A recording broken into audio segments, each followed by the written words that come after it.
I would attribute that to the fact that the region is going through extreme changes, and I think during the transition period, those are not unusual trends. But I take an issue with your defining the Syrian and the Iraqi state as inclusionary versus the... Well, ideologically so.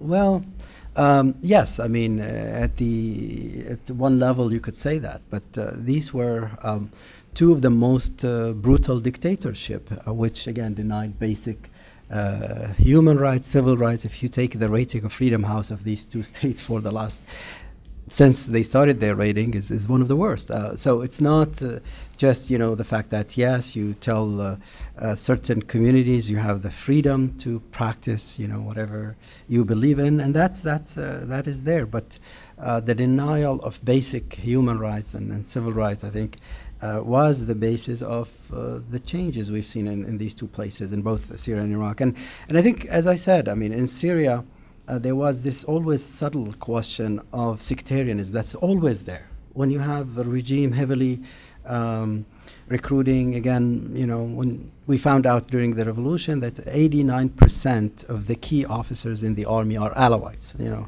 Every security officer in the army is an Alawite. I mean, this is a sectarian regime, you know, par excellence. I mean, the same thing with Saddam Hussein's regime. I mean, even though it was preaching the Ba'athi ideology, which is a secular nationalist ideology, it was heavily recruiting from his own tribe, the Tikriti. So again, while the appearance of it was more inclusionary, it was so exclusionary, I think. So that's why I think it's not a model. I think I would agree with Dwight. I think maybe a realistic model is what's happening in Tunisia, where we see a true political process that's truly, again, inclusionary, pluralistic. We're allowing all the political forces to contest, and I think that's very promising.